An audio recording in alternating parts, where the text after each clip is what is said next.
Right now on Morning News Now, the King's speech. British royalty back on American soil this morning with centuries of diplomatic relations on full display. King Charles prepping for a historic address before a joint session of Congress later today, coming more than 3 decades after his mother, Queen Elizabeth, made her mark on Capitol Hill. What we are expecting to hear from Britain's reigning monarch amid some strained ties in the two countries' special relationship. Also this morning, the 31-year-old suspect at the center of Saturday's White House Correspondents' Dinner chaos appearing in court, formally hit with a slew of federal charges, including an assassination attempt on the president. What we're learning from yesterday's arraignment and the conspiracy theories now swirling online claiming the shooting was staged. Plus, the White House's war of words once again setting its sights on late night's Jimmy Kimmel, why both President Trump and the First Lady are re-upping calls to kick the longtime host off ABC's air. And later in the hour, we are diving into America's obsession with flawless skin and how it can weigh on the mental health of kids as big brands zero in on self-image for an age that some experts say is just too young. Important conversation. No doubt about that. And I have a beard because it covers up this part of the skin so that I don't have to worry at least about a third of my face. Good morning. Good to have you with us. I'm Joe Fryer. And I'm Savannah Sellers. Thank you for being here. We are going to begin this hour with King Charles and Queen Camilla's state visit to the U.S. as this historic visit enters its next major chapter. Later today, King Charles will address a joint meeting of Congress.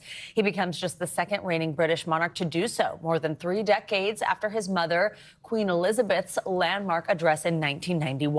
The speech comes at a pivotal moment for U.S. and U.K. relations. The king is expected to reaffirm the two countries' shared democratic values, security partnership, and that enduring alliance. Yesterday, King Charles and Queen Camilla arrived in the U.S. They were welcomed by President Trump and First Lady Melania Trump at the White House for tea. Later went to a garden party at the British ambassador's residence. This morning, we're following every angle of the King's state visit, including what his message to Congress could signal for that U.S.-UK partnership amid these growing global tensions. We begin with NBC News Washington correspondent Alice Barr in Washington with a preview. Alice, good morning. Good morning, Joe and Savannah. And this royal visit comes amid a heightened focus on security and also on a time when there's an effort to strengthen these longstanding ties. A Buckingham Palace official says the king will emphasize reconciliation and renewal and what he'll call one of the greatest alliances in human history.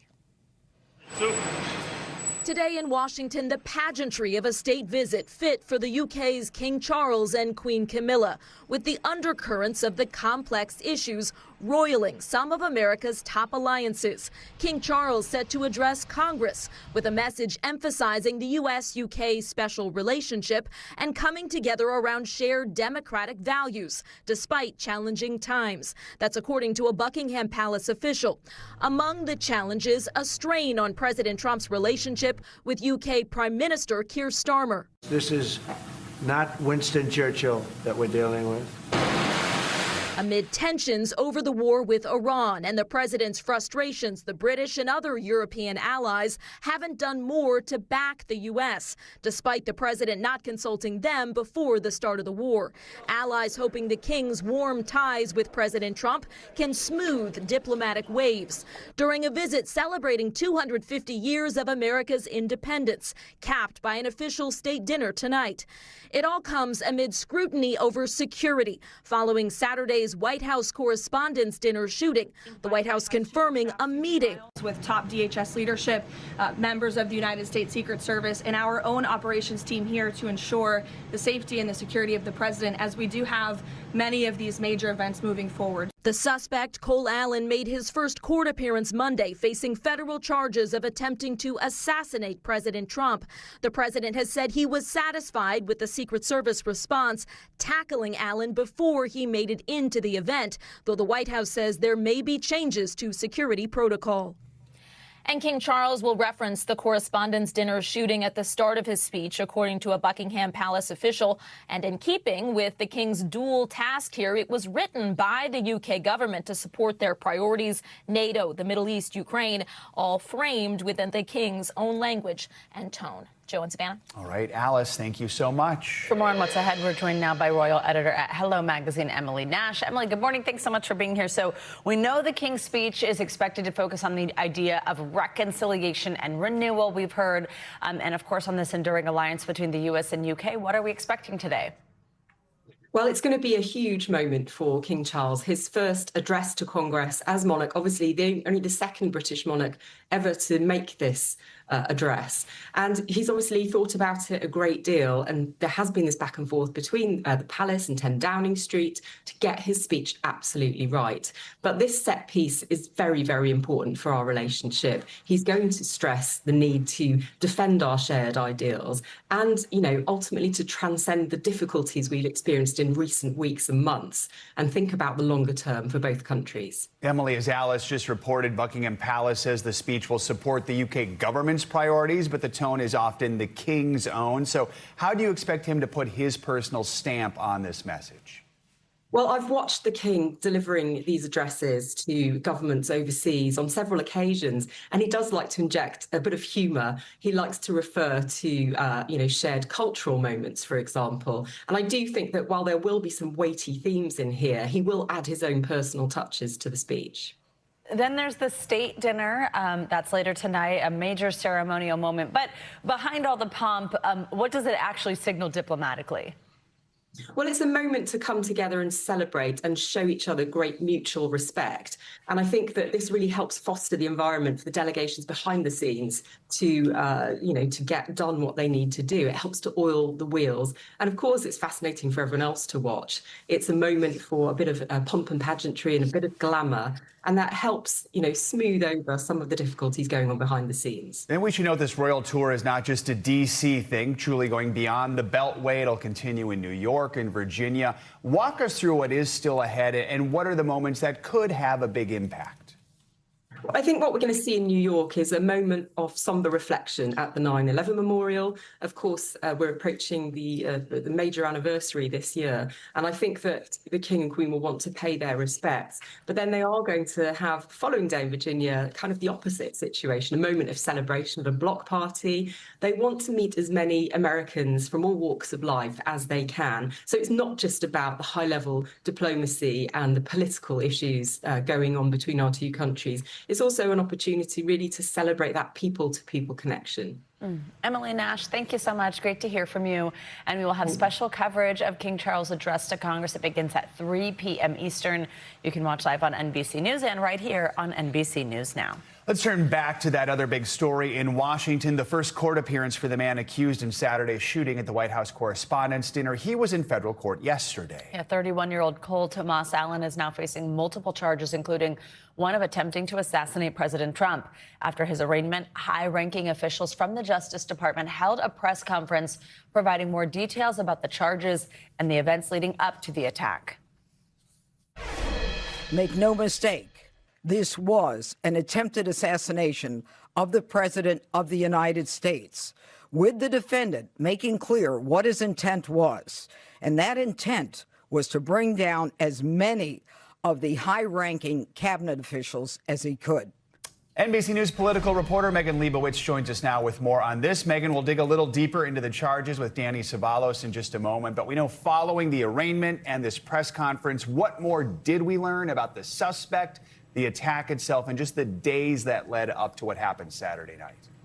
Yeah, good morning, Joe and Savannah. We're learning more details about how the attack unfolded, as well as that timeline leading up to that dinner. So I want to walk you through some of it. So we heard that in an affidavit that Secret Service had heard a gunshot as the suspect in that video that you can see on your screen ran through the magnetometer. Now, then after that, Secret Service fired at the suspect about 5 times, according to Acting Attorney General Todd Blanche. The suspect was not struck by gunfire, but fell and then was arrested. Now, we're also learning more about the days in the weeks really leading up to the attack. We learned from the press conference and the materials released yesterday that on April 6th, that's when the defendant had allegedly made that hotel reservation at the Hilton where that dinner was taking place.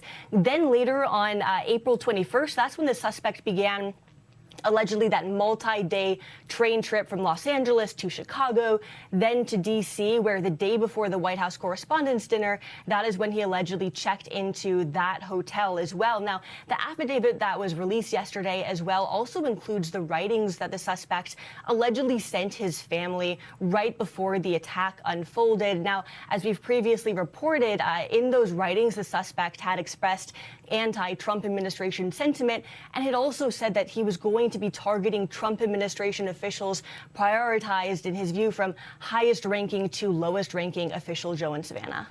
Megan, the White House Ballroom project keeps coming up in the aftermath of this shooting, including during that press conference we mentioned, brought up by Acting Attorney General Todd Blanche. What did he have to say about that, and where do things in the legal battle to get it approved stand?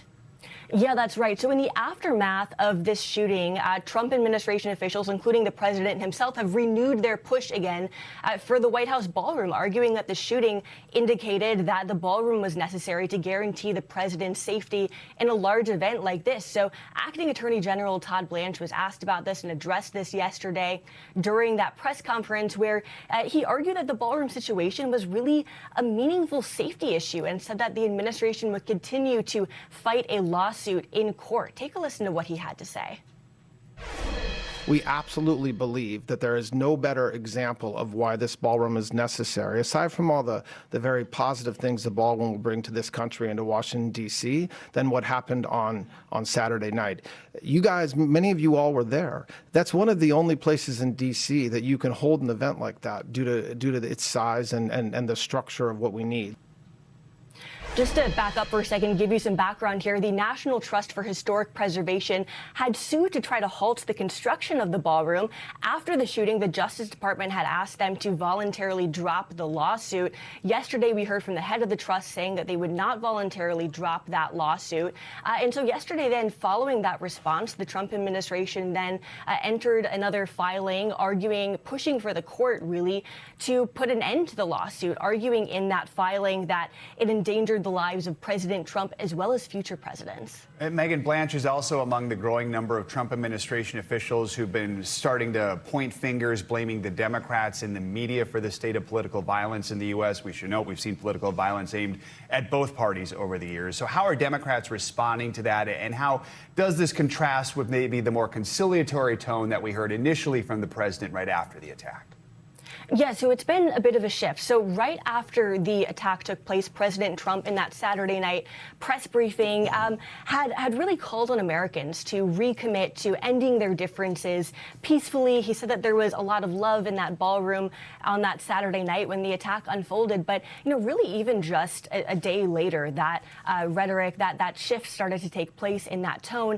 And then yesterday we heard from Acting Attorney General Todd Blanche, who he also called for the end of political violence and rhetoric, but also suggested that members of the media were complicit. We also heard yesterday from White House Communications Director Stephen Chung and White House Press Secretary Caroline Leavitt, who cast blame on both Democrats and the media, arguing that they contributed to the environment that led to the shooting. Now, even just shortly after the shooting itself, President Trump, in an interview on 60 Minutes, also criticized Democrats. Joe and Savannah. All right, Megan, thank you so much. Let's bring in NBC News legal analyst Danny Savalas to talk about the charges that the suspect is facing. Danny, good morning. So the first is an attempt to assassinate the president of the United States. Second is transportation of a firearm and ammunition through interstate commerce with intent to commit a felony. And third is discharge of a firearm during a crime of violence. Help us understand the significance of these charges, the potential associated sentences here. There's such a historical significance with that first charge, attempt to assassinate the president, which most folks may not know was not passed until after JFK was assassinated. Wow. So it is a relatively young statute. Something you would have thought would have been automatic in our codes was really only passed, 50 or so years ago. So then you have that. That is a life sentence that he is facing. And then the other two charges are 10-year mandatory. But here's the thing. The the discharge of a firearm during a crime of violence is a mandatory 10-year tacked on. It must be consecutive. So, we're talking about life plus 10 plus 10. And that's only the beginning. There will be more charges. This is very common when the federal government has to respond in real time. They charge what they can to begin with, and then they will what's called supersede an indictment later. In fact, they don't even have the indictment yet, so they may not even need to supersede it or amend it. They may just wait in the next 2 weeks and charge him in an indictment with counts we haven't even seen yet. Megyn mentioned these alleged writings by Allen suggesting that he was targeting administration officials. It was basically scheduled to go out to his family while the attack was taking place. What role is that going to play in this investigation, especially for prosecutors? These writings are the smoking gun. And I say that realizing that there are literal smoking guns as evidence in this case. This is the most important evidence because it goes to intent. So rare is it that prosecutors have that kind of written evidence of what goes on in someone's mind? After all, that is the hardest thing prosecutors have to prove. The physical act, one thing, running into an area with a firearm. Next, they have to prove what was the intent. And look at the charges. They have to prove, did he intend a crime of violence? Did he intend to commit crimes once he arrived and traveled across the country? And now, conveniently, people who write these manifestos or whatever you want to call them create that evidence of intent that is just so rare in criminal prosecution. So, yes, that is the centerpiece of the evidence against him.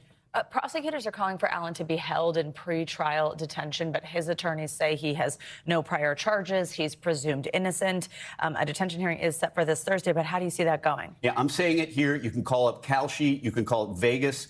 He is not getting bail. It is a 0.0 chance that he gets out because there are at least two different what we call presumption charges, that count 1 and count 2 under the Bail Reform Act. Yes, there is a presumption that defendants get bail, but in certain serious crimes, that presumption is reversed, and it becomes incumbent upon the defendant to prove that he is neither a danger to the community or that he will show up for trial. About the only thing you'll see him argue is that he has no prior criminal history, which apparently is true. But that is but a grain of sand against this avalanche of evidence that supports, under the federal statute that governs bail, that supports his detention pending trial. And you look at history, since this statute was enacted, the assassination statute, everyone, Squeaky Fromm, Hinckley, everyone who attempted to assassinate a president was detained pending trial. This will be no different. Danny Savalas, thank you so much. Now, the White House Correspondents' Dinner shooting has sparked a rash of unfounded conspiracy theories that are now circulating on social media. Since Saturday, there have been tens of thousands of baseless theories posted online claiming the shooting was staged.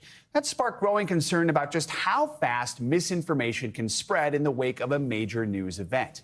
NBC News Capitol Hill correspondent Julie Sirkin explains.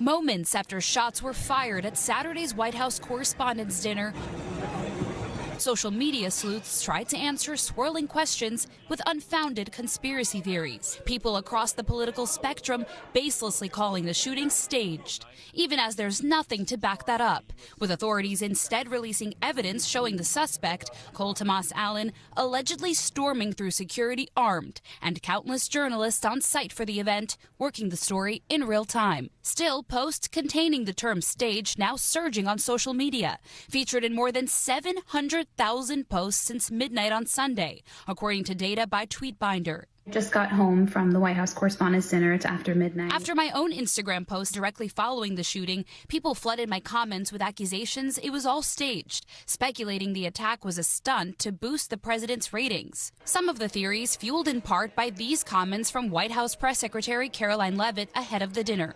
This speech tonight will be classic Donald J. Trump.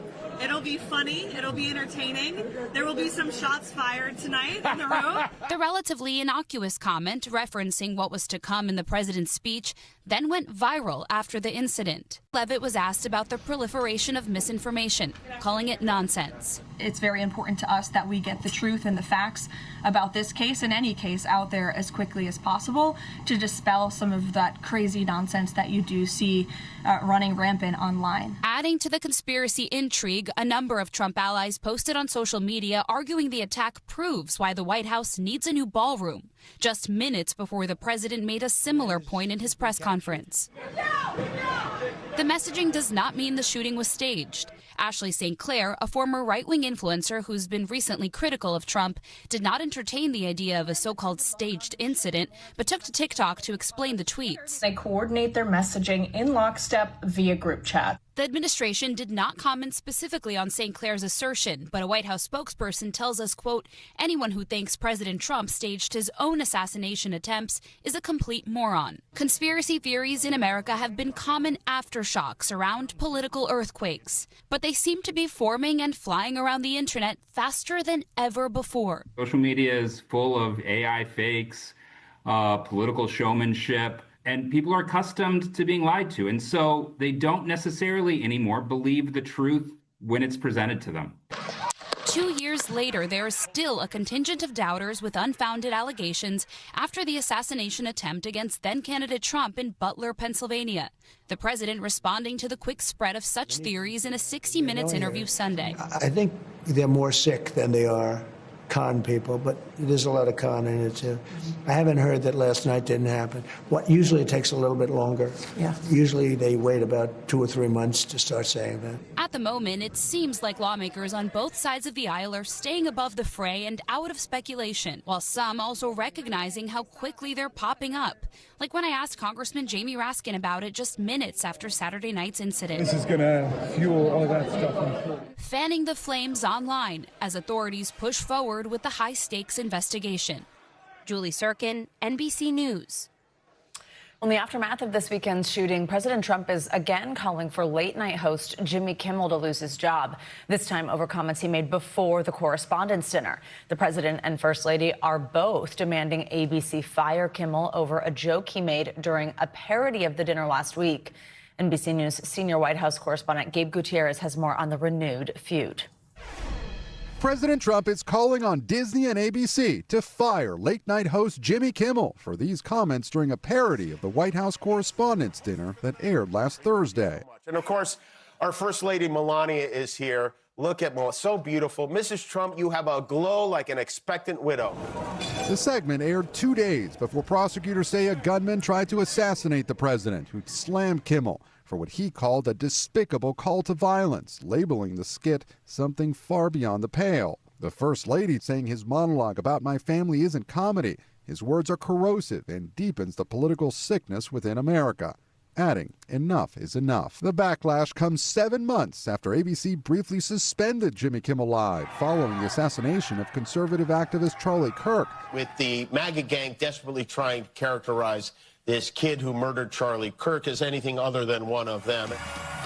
Days later, Kimmel returned. You understand that it was never my intention to make light of the murder of a young man.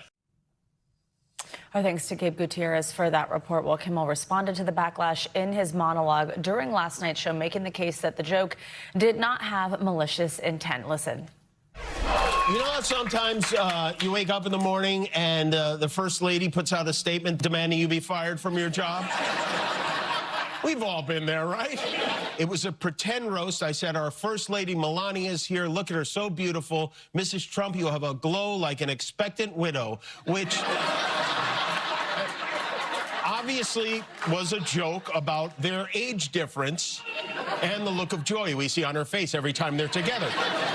It was a very light roast joke about the fact that he's almost 80 and she's younger than I am. It was not, by any stretch of the definition, a call to assassination, and they know that. This past December, Kimmel signed a 1-year extension at ABC to continue hosting the show, according to a source familiar with the matter. Severe storm warnings are in place up and down much of the country's midsection, so let's get a closer look with your Morning News Now weather. Andrea Romero is with us this morning. Andrea, good morning. Good morning, Savannah and Joe. And weather continues to make major headlines across the country today, especially considering all that severe weather we had overnight. We had close to 260 reports of severe weather in parts of our country, and that included even 2 tornadoes. This morning, we're tracking this line of storms heading out of the Ohio and the Tennessee River Valley. We can see those strong, gusty thunderstorms that are impacting areas all the way from the Gulf Coast and starting to move into the Mid-Atlantic this morning. We also continue to have a severe thunderstorm watch up for parts of north central Texas and southern Oklahoma. That's until around 1 o'clock local time. And we do have that severe thunderstorm warning up here north of Abilene, which is bringing 60-mile-per-hour winds and even hail quarter size into that area. So the hotspot will continue to be from Texas to Kentucky as this front continues to move across that area. Rainfall rates of close to 2 inches per hour in some spots could produce some flood damage. So we have that flash flood risk up, especially all across from Dallas to Birmingham up into Memphis and Jackson. The main concern as far as damage is the fact that we could have hail-sized up stones, maybe up to 3 inches in diameter, and that, of course, can cause significant damage in major cities like Dallas and Shreveport. So we'll be on the lookout for that. Tomorrow, the heavy rain will be moving into the northeast, storms all the way into the mid-Atlantic, and then we'll also have a new round of storms that will erupt along the Gulf Coast. We're expecting in total maybe 3 to 4 inches of rainfall in that area, and even in the northeast, we can get some heavy rainfall, especially up over northern New England, in parts of New Hampshire and Maine, where we can get even up to close to 2 to 3 inches. And of course, it's still dry out in the southern plains, where any new fire can spread rapidly due to those gusty winds, that low humidity that continues to impact that area. So there's a lot we're watching across the country today. Yeah, the fire threat feels like a constant year-round these days. Andrea, thank you so much. Thank you. Much more to come on this hour of Morning News Now, including the urgent push on Capitol Hill to roll back the power of AI when it comes to government surveillance. First, though, after the break, straight talk, a potential path to peace brought to the table by Iran. But will the Trump administration play ball? We'll bring you the latest next.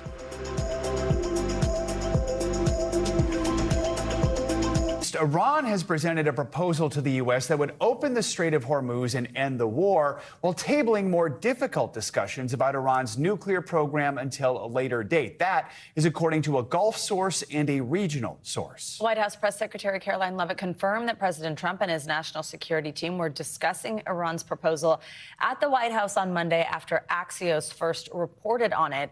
It was not immediately clear how seriously Trump's team is discussing this proposal, since the U.S. demand that Iran halt its nuclear enrichment program has been a sticking point in peace talks between the countries. NBC News international correspondent Matt Bradley joins us now from Tel Aviv, Israel, with the latest. Matt, good morning. So what else can you tell us about Iran's peace proposal, and who else is discussing that deal? Yeah, well, it's exactly like you said. This would be kind of a dicey move for the Trump administration. We've heard that they may be considering this proposal, but if they were to accept it, it would certainly, in the short to medium term, resolve the really vexing issue of the Strait of Hormuz, which has sent oil prices soaring over the past couple of weeks, and it looks as though they're continuing to rise. What it wouldn't do is resolve the main question that brought America and Israel to this war with Iran in the first place: Iran's continuing enrichment of uranium. This has been an issue for the past several weeks, even before the February 28th attacks began by Israel in the United States. It looks as though the Iranians, while they had in the past, in previous agreements, agreed to curtail their enrichment, they now have a huge quantity of already highly enriched uranium, the purpose of which is almost entirely for building nuclear weapons. That has been the central question of this discussion. Now, the Iranians had said they would agree to certain periods of time under which they would promise not to enrich uranium.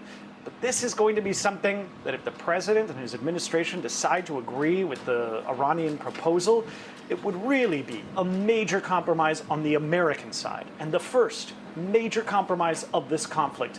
It would certainly make this administration look quite weak, and it would probably be very opposed by Israel, where I am now. Matt, these peace talks, it has been a bumpy road to have any of these conversations. They unraveled in a way over the weekend. President Trump canceled the U.S. delegation's trip to Pakistan to have those conversations. Iran's foreign minister did travel to Islamabad, where he presented this proposal to Pakistani mediators, then traveled to Russia to meet with President Putin. What do we know about those talks between Iran and Russia? Well, it sounded as though, from the readout from both sides, that the talks went very well. But the issue here is that this connection, this sort of interesting marriage, these odd bedfellows between Tehran and Russia, well, it actually goes back quite far. Both of them have been cooperating in the past. Both of them can be categorized under sort of pariah states on the fringes of the international community. And so, as such, it's convenient for them to do business together. Now, Abbas Araghchi, the Iranian foreign minister, he went to Vladimir Putin, and he complained that the reason why these talks have reached an impasse is because the Americans are putting forward very complicated, aggressive demands. Now, of course, the Americans would say the same thing about the Iranians, but what we saw from that meeting in St. Petersburg was that it looks as though this impasse that has already caused so much instability throughout the region and economic pain for the world is likely to persist. All right, Matt Bradley in Tel Aviv. Matt, thank you. Let's get you more international news now. A deadly train crash in Indonesia has left multiple people dead and dozens more injured. Officials are now searching for answers. NBC News international correspondent Claudio Lavanga joins us from Rome to take us around the world in 60 seconds. Claudio, good morning. Joe, Savannah, good morning. Well, that's right. Authorities in Indonesia say that at least 14 people were killed and more than 80 were injured after two trains collided near the capital, Jakarta, on Monday evening. Now, the head of Indonesia's Search and Rescue Agency said the complex evacuation of passengers who were trapped in the mangled carriages has now been completed. He also said all of the victims were women, as a women-only carriage bore the brunt of the crash. Let's go to Colombia now, where the government says the death toll from a bombing of a highway on Saturday has risen to 21. The country's military chief said the bomb exploded on a busy highway in the southwestern Cauca region on Saturday after assailants stopped traffic by blocking the road. The region's governor called the attack, which is being blamed on cocaine trafficking rebels, as the most brutal and ruthless attack against the civilian population in decades. Let's end this tour of the world in Japan, where humanoid robots are set to become baggage handlers in Tokyo's airport. Japan Airlines introduced the robots for a trial run at the beginning of May and plans to deploy them permanently in the future.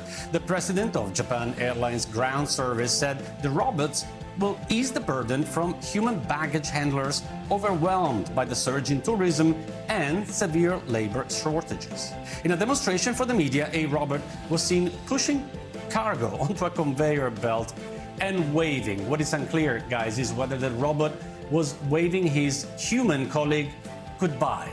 It's all happening. I'd like to see it handle the luggage. That would That's be what I was sort waiting of for, useful too. to like maybe see how it does that. Well, give it some Because they're a little like, you know, It doesn't seem, that. when I have It's a not there 70-pound bag, I don't know if that robot's going to do it. All right, Claudio, thank you.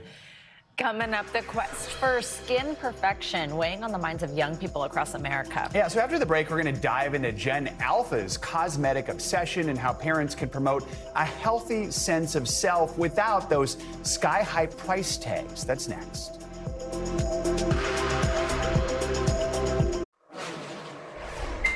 We are back with our weekly mental health check-in, starting with a new warning on how more young people are becoming obsessed with having perfect skin. Plus, how playing pretend could benefit your child's mental health in the future. Dr. George James, licensed therapist and the author of I Give Myself Permission, joins us now to walk us through all this. Dr. James, always great to have you with us. Good morning.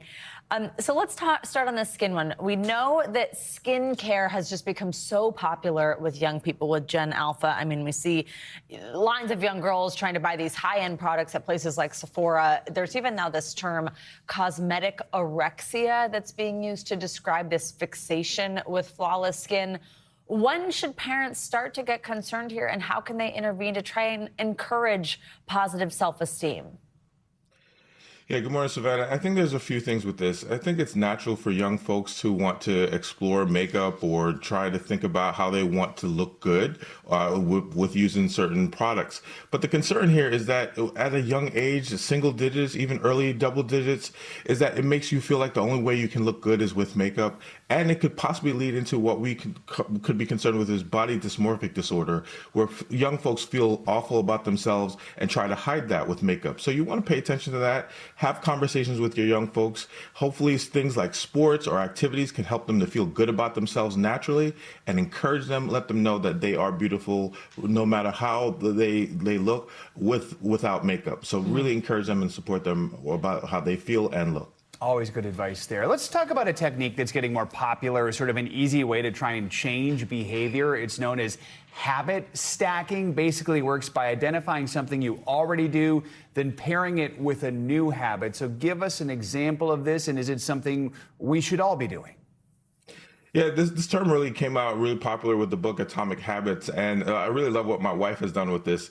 What she did was she put on her workout clothes before she brushed her teeth. So after she brushed her teeth, then she was ready to work out. So those are two habits that she put together, brushing teeth and already ready to work out. You might have other activities that you can put together, and when you stack these habits, it can make it easier for you then to work out. So think about really small things that you want to put together, identify something that's an anchor habit like brushing teeth, and then you create this new formula of now being ready to work out, exercise, or do whatever you might need to do for your wellness. And wear my workout clothes while anchoring. There we go. I know. And I habit do try to stacking. wear them to the office so that then when I leave later on, Does it work? I'm like ready to go to the gym. Yeah, it kind of does. And then you get stacked. Yeah, exactly.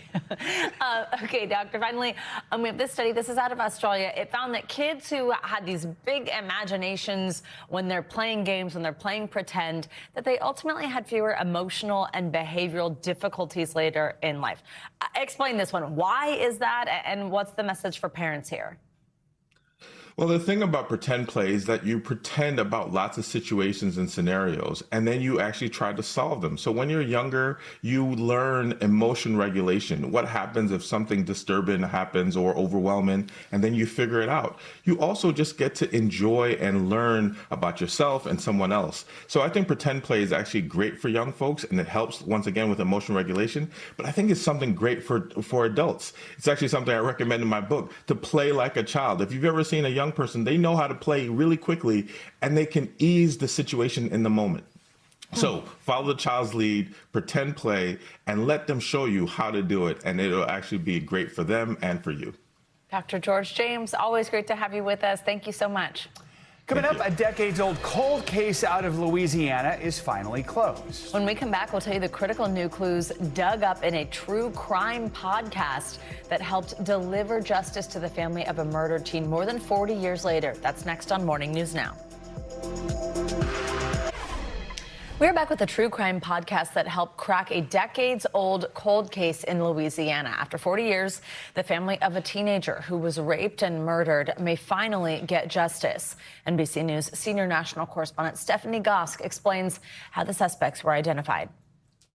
A shocking crime more than 4 decades old, the rape and murder of 16-year-old Roxanne Sharp, finally solved, police say, because of new DNA technology and a podcast. This may be the last chance to find out who killed Roxanne Sharp. Determined detectives say the show energized public interest. We're trying to get as many people involved in Roxanne's story as we can. Episode after episode, digging up old memories and critical new clues.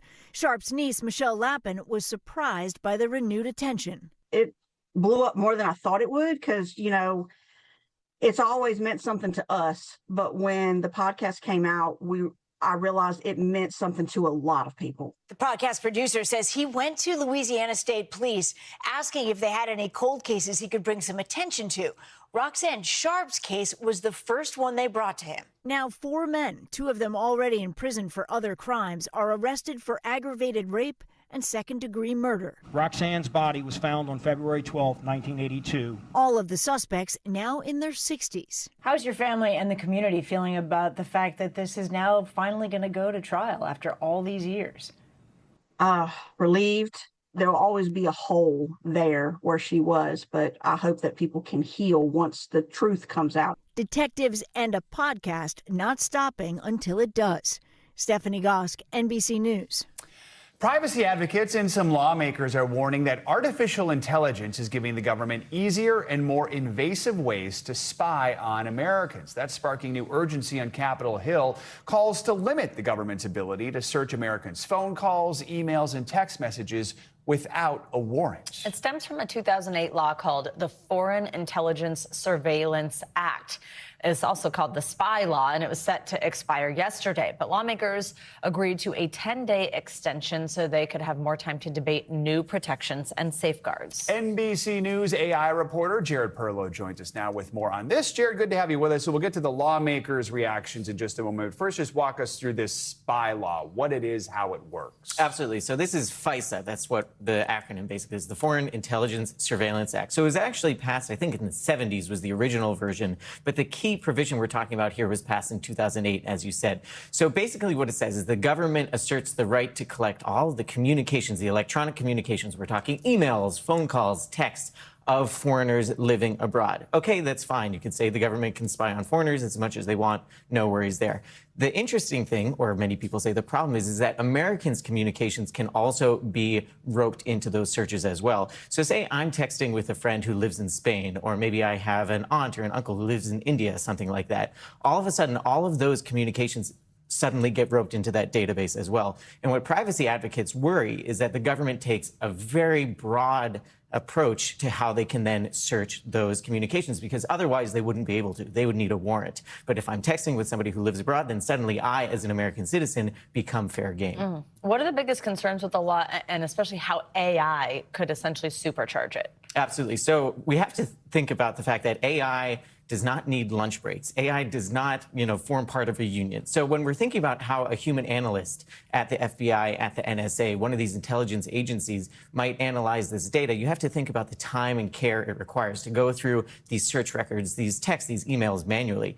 With AI, you suddenly have superhuman ability to analyze the sentiment, to analyze the contents, analyze exactly what I might be saying in all of these messages. So that just, it supplies kind of an invasiveness that just hasn't been there before, with increased accuracy, increased speed. So that's what privacy advocates, civil society groups are really warning about here. So Congress is stalling. How does the White House feel about that? So the White House says that, we should keep the existing law that we have on the books. They say AI, sure, it's a new technology, but it doesn't really change things. So I'll just read out. On April 15th, Trump issued a Truth Social post where he said, quote, "I am willing to risk the giving up of my rights and privileges as a citizen for our great military and country." So there you see, he says he's willing to make a trade-off between privacy and security. Many Americans, many of the civil advocates, civil society people that I talk to do not feel the same way. Well, and the CIA said in a statement that the law, if it's changed, it could be a national security risk. What are they saying? So they say, exactly, so they put out a fact sheet because they think that this law, FISA, this exact provision, is so important. They say that it actually played a role in stopping a terrorist attack on a Taylor Swift concert in 2023. So they say if you bind our hands here, if you take away our ability to use this tool, then maybe more terrorists could actually carry out their attacks. So they say it's critical for their work. Another thing Congress is talking about is the government's ability to buy data from third-party brokers. Walk us through this. Yeah, so this is a phenomenon I think everybody should be aware of. So every time you open up an app, every time you click on an ad, every time you visit a different website, maybe there are cookies there, all that is run by kind of the shadow ecosystem of data brokers who are tracking what you're seeing, where you're going. And the directors of the FBI and the NSA have admitted recently, in recent hearings this year, that the federal government buys that data and then can search through all of that data. So it probably knows that I'm sitting here right now because my phone's in my pocket. So that's a level of surveillance that, if you apply AI and the superhuman speed and accuracy, people are really concerned about too. All right. Jared Perlow, good to have you with us. Thank you so much. Thanks. Great conversation.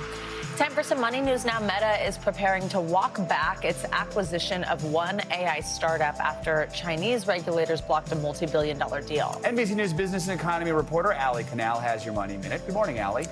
Good morning, Joe. And just for some context here, this was a $2 billion deal for that Singapore-based AI startup Manus. It was announced late last year, but now China is moving to unwind that deal, citing national security concerns and foreign investment rules, according to Beijing's top economic planner.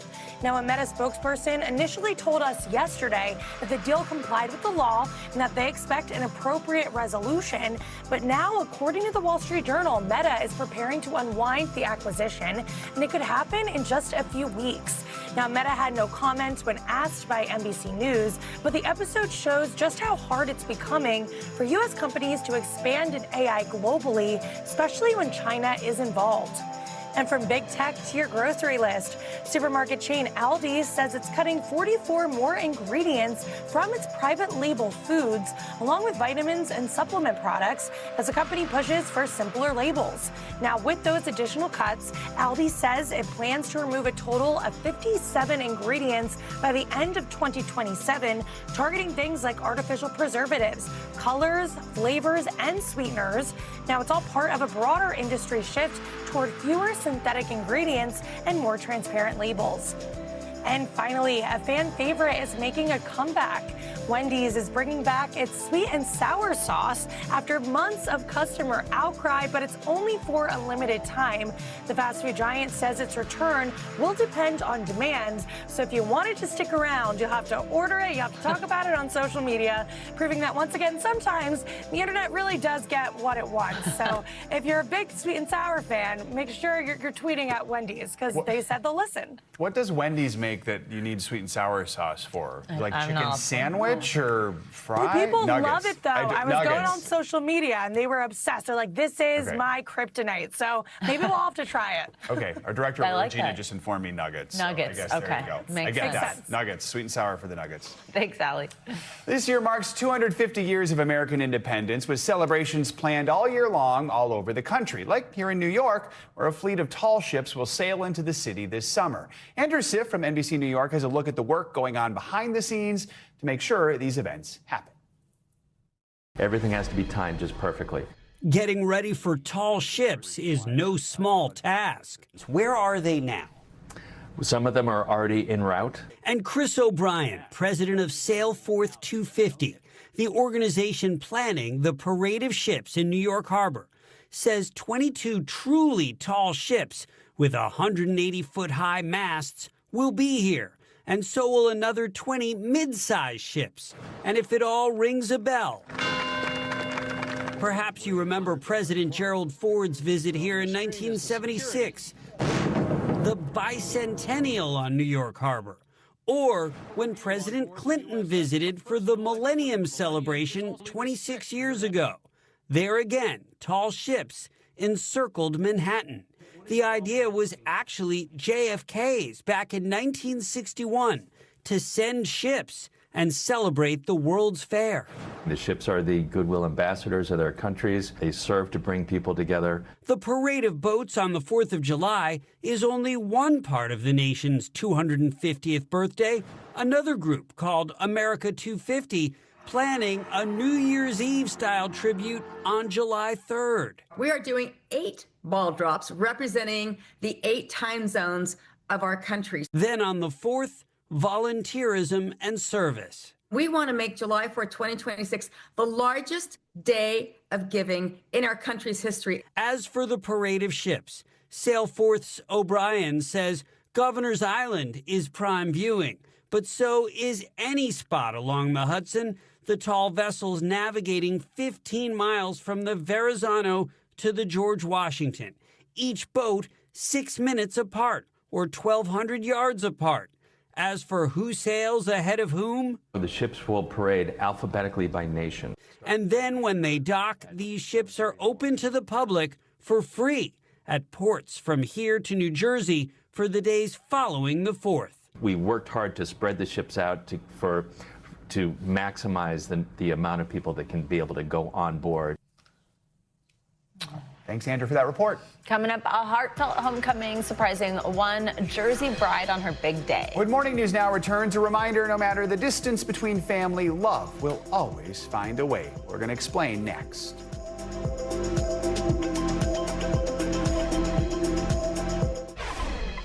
We're going to end this hour with 2 extra special guests that surprised a New Jersey bride on her wedding day. As NBC Nightly News anchor Tom Yamas shows us, it's a moment that proves love can conquer almost any obstacle. This is bride A.J. Gregory, moments before her wedding ceremony, turning around for what she thought was a first look with her father. There instead, her brothers, Matthew and Eric, in uniform. They're both Marines, and up until this moment, she didn't think they'd be able to make it to her big day. When I turned around, I was just pure shock and excitement. I could not believe that I was staring at both of them, and I instantly shut down.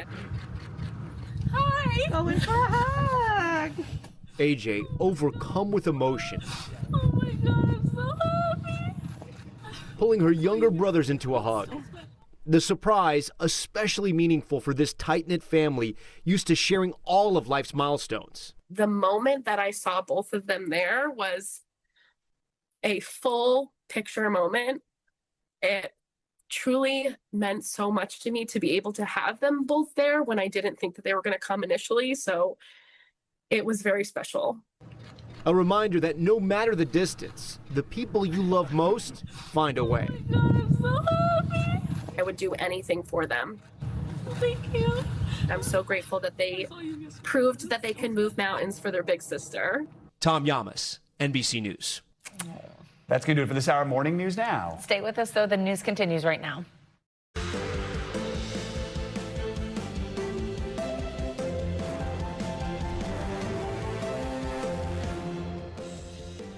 Good morning. Thank you for starting your Tuesday with us. I'm Savannah Sellers. I'm Joe Fryer. Right now on Morning News Now. Royal welcome. King Charles on his first state visit to the U.S. since taking the throne.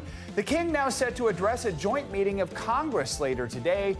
This speech focusing on reconciliation and renewal. His remarks coming at a critical moment for relations between the U.S. and U.K. We'll tell you what to expect. The accused gunman behind Saturday night's shooting at the White House Correspondents' Dinner facing a judge for the first time. Cole Tomas Allen facing several charges, including attempted assassination for allegedly firing a weapon while trying to run past security. The latest ahead on the investigation and what we're learning about the suspect.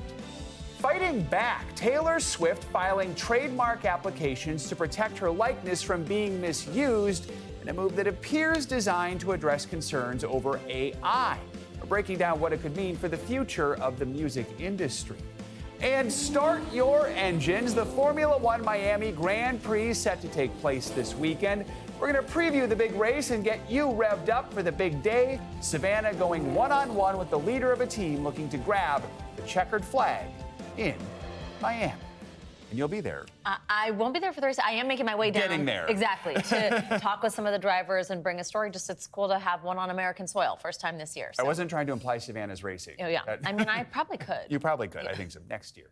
Yeah. Right. Let's begin this hour with day 2 of King Charles and Queen Camilla's state visit to the U.S. We do expect to see the King and Queen arrive at the White House in just a little bit as today's high-stakes diplomatic agenda gets underway. Later today, King Charles will address a joint meeting of Congress, just the second reigning British monarch ever to do so, more than 3 decades after his mother, Queen Elizabeth, delivered her landmark address in 1991. For the king, this visit is about more than ceremony. It is a high-stakes diplomatic moment for 2 of the world's closest allies. NBC News Now anchor Hallie Jackson has the latest. Hallie, good morning. Hey there, good morning to you. We expect the king to reference Saturday's shooting at the Correspondents' Dinner when he speaks to Congress later today, along with mentions of NATO and Ukraine during remarks that'll be closely watched both here and overseas, considering the tensions between the U.S. and the U.K. That's why for this normally more ceremonial visit, the pageantry may be overshadowed by the political, with King Charles likely hoping to use his friendship with the president as a kind of royal reset. A red carpet rollout this morning as King Charles and Queen Camilla visit the White House for tea served with a side of diplomacy before the king's joint address to Congress today. He's set to become only the second monarch to deliver remarks at the Capitol, following his mother, the late Queen Elizabeth II, in 1991. I do hope you can see me today from where you are. Now, King Charles is expected to highlight how the U.S. and U.K. have always found ways to come together despite disagreements. And according to a Buckingham Palace official, he'll describe the relationship as one of the greatest alliances in human history, as he uses his own relationship with the president to try to repair the rift that's emerged over the war against Iran. President Trump, frustrated the British haven't done more to step up in support of the U.S., lashing out at Prime Minister Keir Starmer. This is not Winston Churchill that we're dealing with. It's why Charles's challenge here involves more than just pageantry during a visit intended to celebrate 250 years of America's independence, including an official state dinner tonight, King Charles's first, despite 18 trips to the U.S. previously. But what's not on the schedule? Any meeting with survivors of Jeffrey Epstein, which some had called for, after King Charles's brother, former Prince Andrew, was stripped of his royal title under pressure for his connections to the convicted sex offender. Andrew, long denying wrongdoing related to Epstein, including allegations he sexually abused prominent Epstein accuser Virginia Roberts Giuffre. This could truly be a stain on the monarchy if it's not handled appropriately. We are told the royals will not meet with survivors so as not to prejudice the UK police investigations into Epstein-related cases. As for the king, after tonight's state dinner, he will head to New York tomorrow to highlight the economic ties between the two countries. Back to you. All right, Hallie, thank you. Now, King Charles' visit is about more than royal pageantry. It's the latest chapter in a nearly 250-year relationship between the U.S. and the British Crown. So joining us now to help us put this moment in historical context is presidential historian Alexis Coe. Alexis, good to have you with us. So let's start with King Charles addressing Congress later today. Let's be clear. Exceedingly rare for a British monarch to do this. So historically, what does a moment like this signal about the relationship between the U.S. and Britain? The relationship between U.S. and Britain, this special alliance, has usually been ceremonial when a king or a queen is involved, but very much it's a goodwill tour at all times. They've come up to FDR's mansion in Hyde Park and eaten hot dogs. They've played the American game before, but addressing Congress is incredibly rare, and particularly at this moment, because of course the tension between our two countries, and it has been a tense relationship from the beginning of the birth of America 250 years ago when the Declaration of Independence was signed. But the tension right now is that President Trump has declared a war without Congress, as if he is the sort of monarch. And then we have a monarch addressing Congress, and we don't know what he will say, but we understand that it will have to do with restraint, with goodwill, with a post-war order that we used to know, with environmental issues, a lot of things that the president of the United States of this republic is opposed to. When you zoom out, how has the relationship between American presidents and the British monarchy evolved? I mean, from like Revolutionary War rivals to now a close alliance that we see.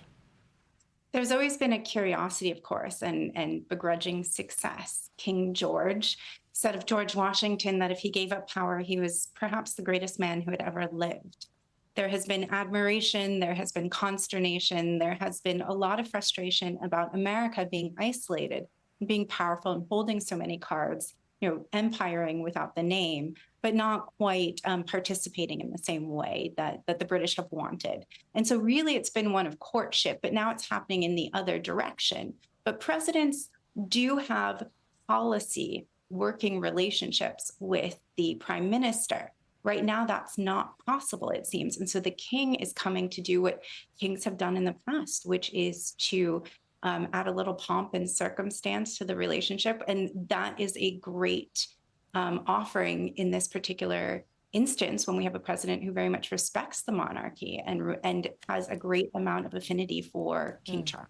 And what queens have done in the past, because you think about Queen Elizabeth, she worked with more than a dozen U.S. presidents, Wow. which is kind of mind-blowing when you think about it. But talk about how those personal relationships helped shape just this modern alliance. And we know King Charles watched that for decades. Does he approach it differently, or is he kind of following in his mom's footsteps here?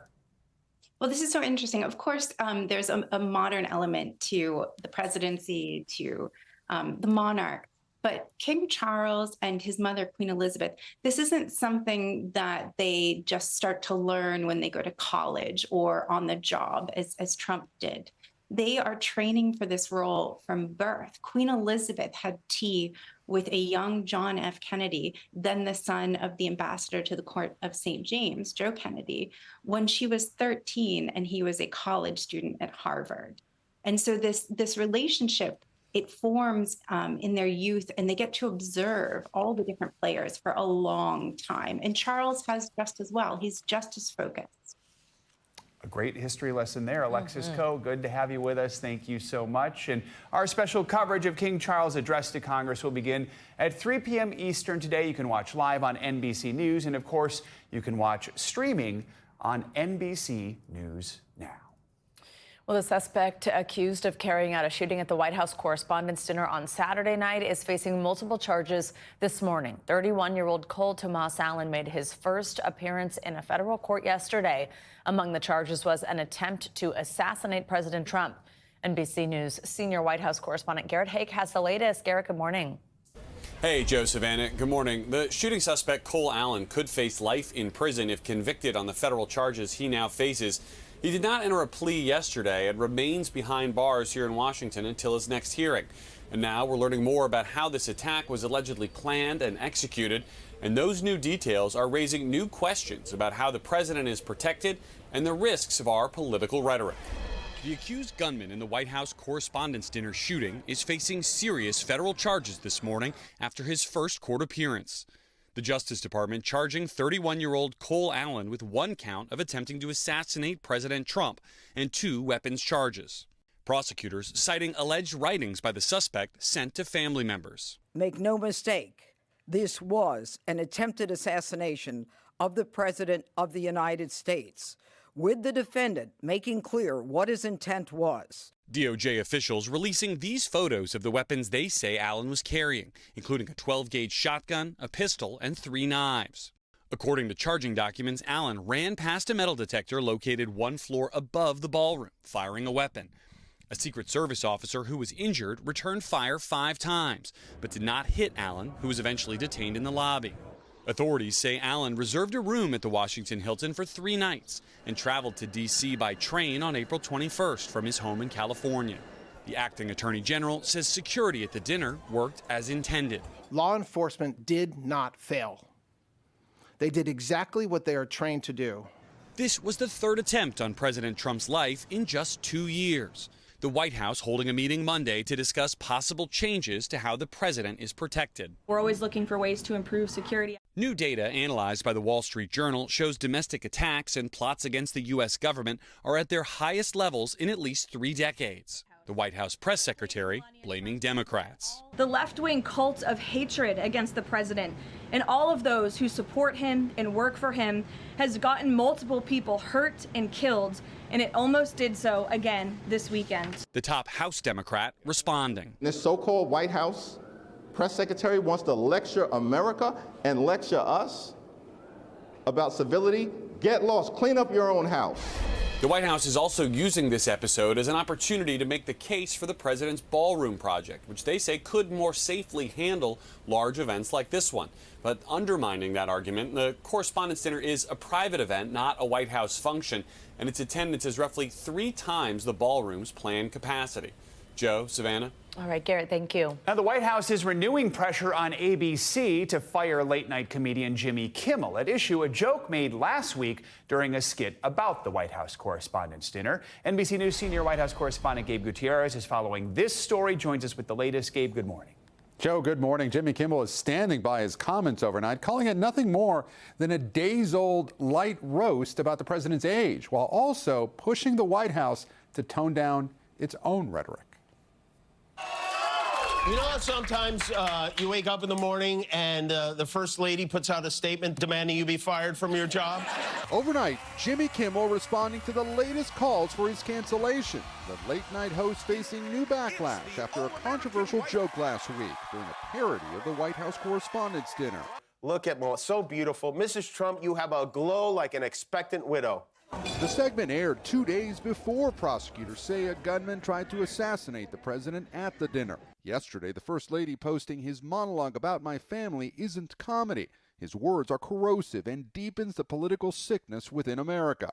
Adding, enough is enough. It is time for ABC to take a stand. President Trump also slamming Kimmel for what he called a despicable call to violence. Who in their right minds says a wife would be glowing over the potential murder of her beloved husband? Kimmel now saying it was nothing more than a joke about the Trump's age difference. It was a very light roast joke about the fact that he's almost 80 and she's younger than I am. It was not by any stretch of the definition a call to assassination, and they know that. The controversy comes just 7 months after ABC briefly suspended Jimmy Kimmel Live in the wake of a monologue following the assassination of conservative activist Charlie Kirk. Now, the comedian taking on the White House, referencing a comment from the press secretary before the dinner. If you want us to believe that a joke I made 3 days before this dinner had any effect on anything that happened, well, then maybe someone should look into this psychic lady, too. This speech tonight will be classic Donald J. Trump. It'll be funny. It'll be entertaining. There will be some shots fired tonight. And speaking directly to the First Lady. I agree that hateful and violent rhetoric is something we should reject. I do, and I think a great place to start to dial that back would be to have a conversation with your husband about it, because... ABC and Disney have not responded to our request for comment. Neither has the White House on Kimmel's overnight monologue. Joe. All right, Gabe, thank you so much. For more, let's bring in Brian Steinberg. He's the senior TV editor for Variety, covers the business of advertising, media, and television. Brian, good to have you with us. As you know, this is not the first time Kimmel's been under fire from conservatives. We chatted with you last September when he was suspended after those comments he made over the murder of Charlie Kirk. That decision led to swift public backlash against the network. Are there similarities here, or do you see different situations here? This is different in that you don't have station groups crying out to have this boycott or pull Kimmel from their feeds. So I think that the situation is less dire. Trump has railed against a number of late night comedians over the years, including Seth Meyers, Stephen Colbert, Saturday Night Live. The list goes on. Bill Maher, the list goes on and on and on. So I think for now, Kimmel seems to have parlayed it, explained himself, didn't exacerbate the situation, made some jokes, called for some, got some dialogue. It feels like, barring a raising of war on either side, it may be at a stopping chapter point. Disney's under new leadership since the last controversy that you were just discussing. What are some of the possible paths forward, do you think, for the new bosses? And what does, just this mean, this moment where they're still establishing a relationship with shareholders and the public, how they act in this moment? Well, I know Disney has not commented yet, and that says to me a lot. Even though their silence speaks volumes. They're not eager to continue this fight or add another chapter to it. By speaking more, they're going to create a whole other, news cycles. They're keeping quiet. Let Kimmel speak for himself, let the comics say what he's going to say, and they'll have to see what reaction is based on that for tonight. As we know, television is a business. Late night shows have had declining ad revenue for several years, and that can make these comedians bigger targets sometimes. Could these controversies make these shows relevant again, or do you think they can push away even more advertisers as these shows try to find ways to make money? The shows are still relevant. We're talking about it right now, and what these guys say does carry part of the national conversation. Politicians react.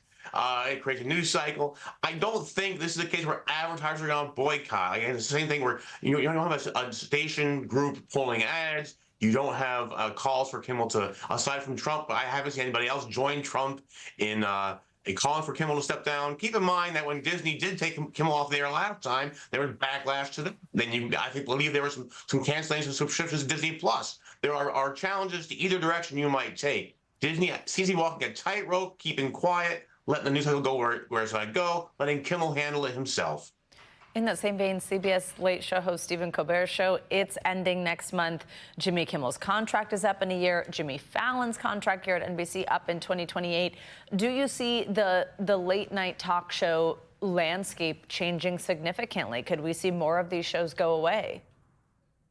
This used to be a mainstay part of U.S. culture. The way people watch TV these days has undermined these shows. People no longer watch them in droves. The same amount of people watching at 11:30 at night.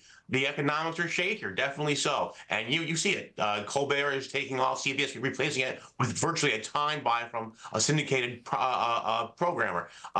Kimmel on a one-year deal versus a multi-year deal. Jon Stewart on a one-year deal. My understanding is that NBC has plans to celebrate the Tonight Show's anniversary in 2029, so Jimmy Fallon may have a little while longer to go. All right, Brian Steinberg, good to have you with us. Thank you so much. Well, overnight strong storms once again pummeled the Midwest, spawning tornadoes, large hail, and heavy rain. NBC News meteorologist Andrea Romero will have the full forecast for us in just a moment. But first, we're going to go to NBC News correspondent Shaquille Brewster. He's in Germantown, Illinois, and joins us with the latest. Shaq, good morning. Good morning, guys. And the outbreak of severe weather last night was not as bad as some people feared, but that means very little for the folks in this neighborhood. Just look at this home. You see how the wall is completely toppled over. The roof to this home is now flown off. And then you look right behind it. You have another situation where the home is completely destroyed, the roof also gone. And then look right here. This is a street light that has now been flown over here. It helps you get a sense of why there are hundreds of thousands of people across the Midwest this morning waking up without power. Overnight, a reported tornado just east of St. Louis, leaving this neighborhood a complete mess. You guys good? Homes reduced to piles of wood, downed trees litter the ground, and a whole power pole snapping off its base. All of it part of the latest severe storm system, creating dangerous conditions for millions in its path. I don't think that's a tornado, but oh my gosh. Including violent thunderstorms and intense hail across the Midwest. Lightning strikes from this sprawling system visible from space. In Missouri, the powerful storm pulling down power lines and ripping apart multiple structures, including this barn, now a pile of twisted metal. Wind gusts in Wisconsin more than 70 miles per hour, knocking down trees and power to thousands. And overnight, storms battering Tennessee. Heavy rain, intense lightning, and downed trees across the state. Thunderstorms even causing headaches for travelers, with temporary ground stops at some of the nation's busiest airports, including Chicago's O'Hare, as well as Dallas-Fort Worth International. As people come together to clean up after wild weather swept through so many communities. Now, unfortunately, overnight, we did learn that this latest round of severe storms did turn deadly. Police in Michigan saying a 39-year-old man was killed after a tree essentially fell on top of him. But they say that witnesses said that he was warning his friends to move when that happened, likely saving many other lives. Wow. Guys? All right, Jack, thank you so much. Let's get you more on these severe storms and what to expect in your area with our Morning News Now weather. Meteorologist Andrea Romero joins us now. Good morning, Andrea. Good morning, Joe and Savannah. And we continue to track this active weather pattern that has set up across the country, especially here, stretching from Washington, D.C. all the way into the Gulf Coast. We're seeing this heavy band of rain and some storms that continues to trek on eastward. It is losing some of its intensity as it does so, but it can still cause some damage with those damaging winds and possibly even hail that we can have with some of those storms. Where the storms are intensifying right now is over here, over parts of northern Texas. We do have a severe thunderstorm warning up for this area right here, Knox and Baylor counties, possibly until 9 o'clock this morning. We can see all that lightning that's firing up, indicating the strength of the storm. We're talking about ping pong size hail that can fall in that area and we could also have a wind gust of up to 60 miles per hour. In fact, across all this area, including parts of southern Oklahoma, we do have this severe thunderstorm watch up until around 1 o'clock this afternoon. And this severe threat will be impacting over 26 million people. We're talking about wind gusts over 75 miles per hour that are possible, a few tornadoes. The enhanced risk is also stretching from Dallas all the way up to Memphis down to Jackson. And the main concern today is the size of the hailstones. They can be anywhere 2 to 3 inches in diameter. And of course, that can cause significant damage. So that is what will be happening as this cold front basically clashes with this warm and humid and unstable atmosphere that we have over that area, with rain and storms stretching from Texas to Kentucky. Today, this afternoon, this evening, rainfall rates of over 2 inches per hour is possible in some locations, and that's why we continue with this flash flood risk also in that area. We're expecting these storms to continue to move towards the northeast. Tomorrow we could have some rain in the northeast and along the mid-Atlantic, and new storms can erupt near the Gulf Coast, 3 to 4 inches locally in parts of Jackson and parts of Mississippi, maybe even stretching into parts of Alabama, definitely over northern Louisiana, and even over into the northeast, Maine, New Hampshire. We can have 1, 2, possibly 3 inches isolated in some areas. Very dry conditions on the other side of the country, where in the southern plains we continue to watch the threat of new fires that could spread rapidly due to that warm and dry air mass in that area and those gusty winds. So we continue to track all this weather across the country. A lot going on. Andrea, thank you so much. We've got much more to come here on Morning News Now later this hour. Get ready to rev those engines. The Formula One Miami Grand Prix is set to take place this weekend. We'll meet with one of the teams looking to come out on top. Up first, a trial that could determine the future of AI is now underway. We're going to break down the arguments and what's at stake.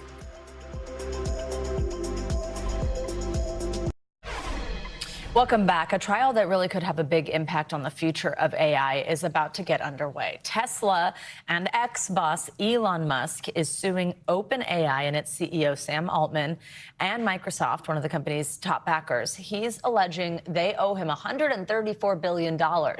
Musk and Altman started OpenAI together, but Musk alleges that the company's transformation to a for-profit structure from a nonprofit was a betrayal. OpenAI counters that Musk left the company on his own accord. The two sides have been battling it out on, appropriately, social media ever since. On Monday, jury selection wrapped up in Oakland, California. Now opening statements are set to begin this morning. NBC News legal analyst Misty Maris joins us here on set to discuss this case. Misty, great to have you with us.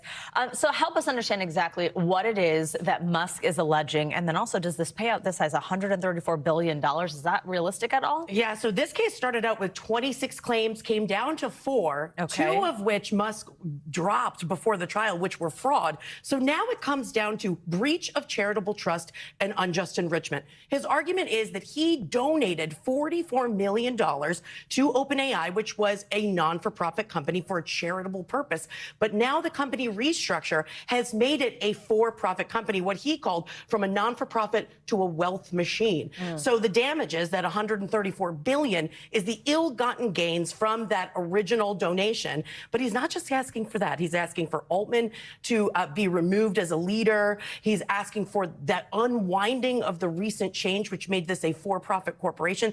So there's more to it than just that tremendous number. I'm trying to imagine a jury wrapping their heads around the idea of a $134 billion reward. Anyway, obviously Altman and OpenAI fighting this strongly. What are their arguments? So their defense is Musk started off as a board member and co-founder, and he got salty when he was not in charge. He knew that OpenAI was going to be for profit and supported it. So his knowledge is going to be a piece of that. And they also say that, guess what? Musk has his own AI company. And so this is really just to throw a wrench in the competition. And there's an IPO expected by the end of the year for OpenAI. So talk about the real life consequences and how this reshapes AI. If Musk is successful in this trial, you're talking about a major change in the company structure and to the tune of potentially $134 billion of lost profit.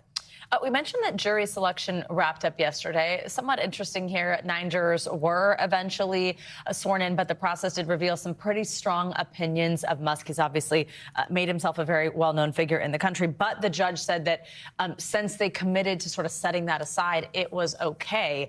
How usual is that for a case like this? I mean, does it make the judge's job more difficult? Can OpenAI or Elon himself have anything to say about that? So when you have a high-profile figure, you're always going to have that issue. Can you put aside your personal opinions of this individual and just look at the facts of the case? This is actually not an uncommon line of questioning in all of the cases we've seen with Elon Musk this year. So this is something the judge has to work through and determine who has a bias and who can set aside their knowledge and bias of Musk. Keep in mind, the jury is going to decide on the liability. Did OpenAI, Altman, did they do something wrong? The judge will ultimately decide the damages and the remedies. So it's split up. So this is going to be a complicated one, guys. Misty Maris, thank you so much. Thank you. Coming up, the Supreme Court hears arguments in a case that's raising questions over privacy rights. When we come back, we'll tell you what the High Court is now considering and the potential implications it may have. You're watching Morning News Now.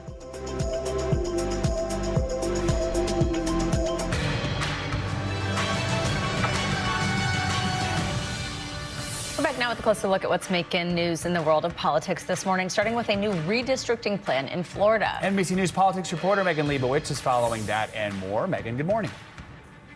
Hey, Joe and Savannah, good morning. Yeah, let's start off in Florida, which is one of the latest fronts in that redistricting battle that has swept across the country.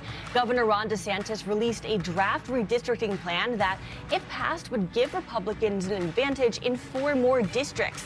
The Florida legislature is going to consider the proposed maps today when they meet for a special session. The maps are expected to pass through the legislature, which has a pretty sizable Republican majority. But as lawmakers consider those maps, they're also going to have to contend with anti-gerrymandering language that's in the state's constitution. Now, if Florida's new maps pass, they basically cancel out redrawn districts in Virginia that favor Democrats. So let's stick with redistricting and move north to Virginia, where the state Supreme Court considered the legality of a constitutional amendment that got the green light from voters last week.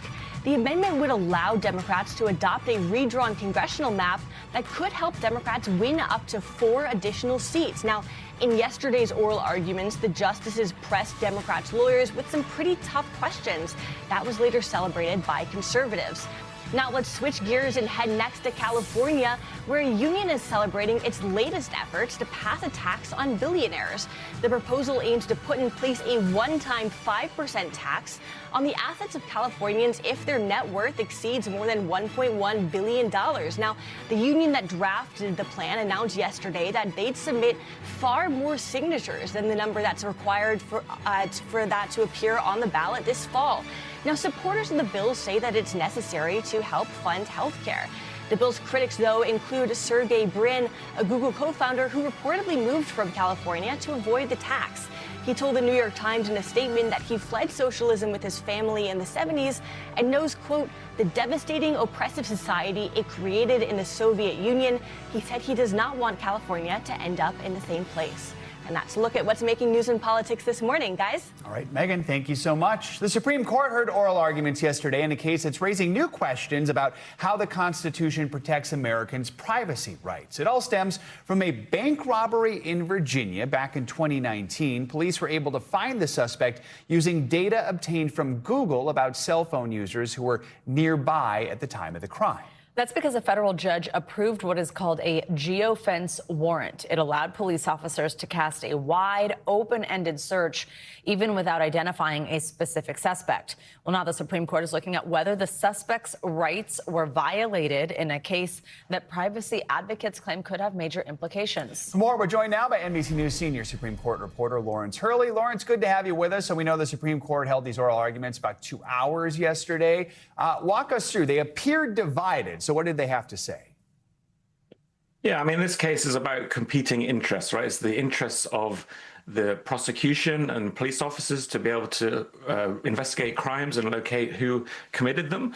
And then there's also the privacy rights of Americans. And in kind of discussing this at length yesterday, it seemed like there was at least some consensus among the justices that a warrant is needed when you're seeking this kind of information from a third-party company like Google. And that was an argument, you know, the federal government was actually arguing that they didn't even need to get a warrant.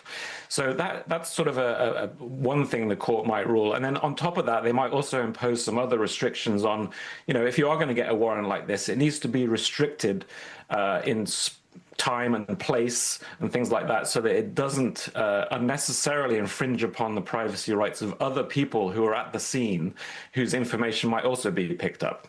Lawrence, what does the law currently say about access to our data? I know it's an important principle under the Fourth Amendment. Yeah, I mean, of course, the Fourth Amendment was written, you know, before you had phones at all, let alone cell phones, let alone the cloud and all these other pieces of technology that we have. So the Supreme Court, in a succession of cases in recent years, has been sort of trying to apply this old principle to new technology. And it's done that in a whole series of cases about cell phone searches and things like that, even geothermal imagery and you know, those types of technologies. So in most of those cases, the court says the prosecutors do need a warrant. So that's the sort of baseline that they're coming from, and that's sort of where this case seems to be going as well. Yeah, so if the justices do find that this search violated the Constitution, what could potentially be the bigger impact of a decision like that? Are there any other prosecutions that could be affected, even overturned? Yeah, I mean, what's interesting is that in this particular case, even though the government is saying they didn't need a warrant, they actually did have one. So it might not even affect the outcome of this particular prosecution. But what it will do is set the rules of the road going forward so that police know exactly what they need to do. They know that they have to get a warrant. They know that it has to be limited in scope. And so that will just mean that it can stave off some of the broader concerns by privacy advocates that this could be used to target protesters or people the government disfavors because they might not even need a warrant to kind of surveil people. Lawrence, how often have we seen this particular issue come up before the Supreme Court? Well, I mean, obviously, with this new technology coming out all the time, they're having to take up new cases every few years on these issues, going right back to a case, where they had to decide decades ago whether police needed a search warrant for a wiretap, right? So it all starts from that and goes forward. We've had ones about cell phone towers. We've had ones about GPS tracking, items put on cars and things like that. So the court has to wrestle with these things when they come up. It's basically, a key part of their job to decide how the Constitution applies to modern technology. Quite the learning curve for the justices No and kidding. for all of us as we learn all about this. Lawrence, thank you so much. Appreciate it. Time for some money news now. Unsurprisingly, oil giant BP is seeing green with its latest earnings report. NBC News business and economy reporter Ali Canal has our Money Minute. Hey, Ali, good morning. Hey, good morning, guys. Yeah, big oil cashing in here. BP is saying that profits more than doubled in the first quarter, beating expectations as the Iran war pushes oil prices higher with crude. That's that U.S. benchmark currently trading above $100 a barrel for the first time in over 2 weeks. BP shares are rising before the opening bell, but the company did warn that production could dip next quarter as disruptions in the Middle East continue.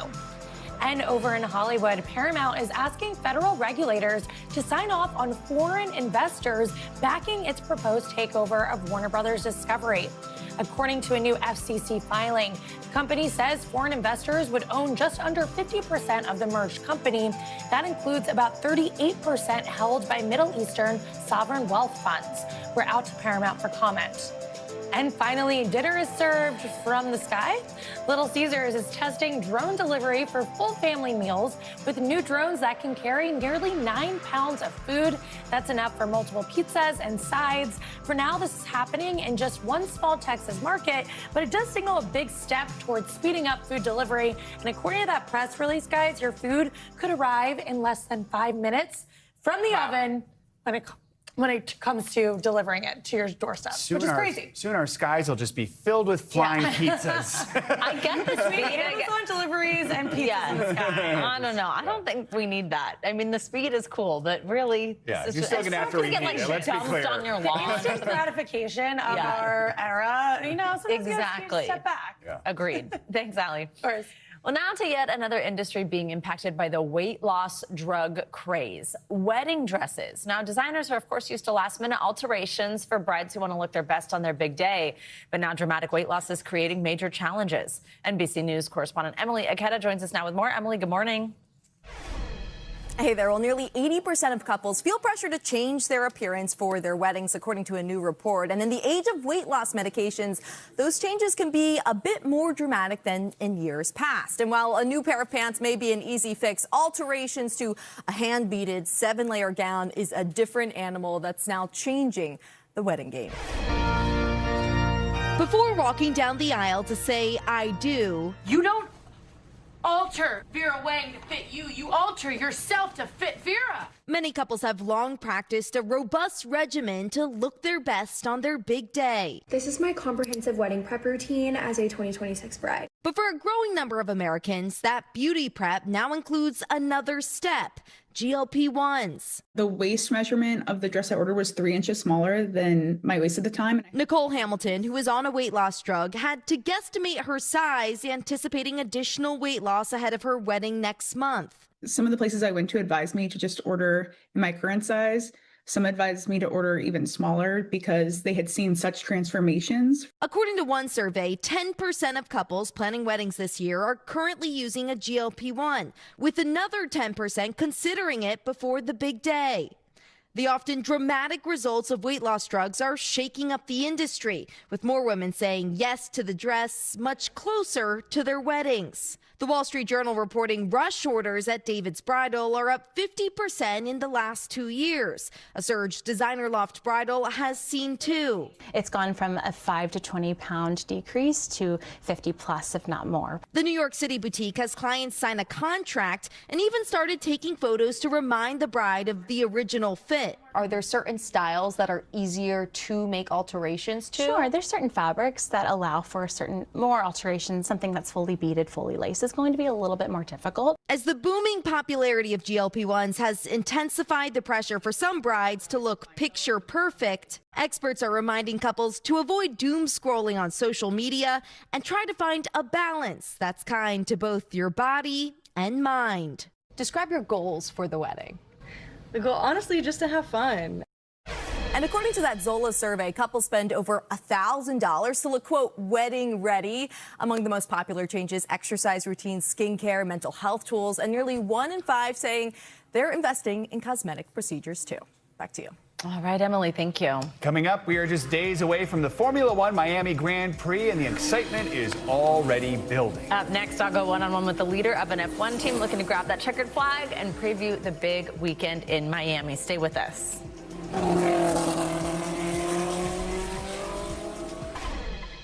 Welcome back from my fellow F1 fans out there. It's almost time for lights out and away we go. We're days away from the Formula One Miami Grand Prix. It's happening this weekend. It's the first race on American soil this season. Qualifiers start on Friday, but the race will officially take place on Sunday.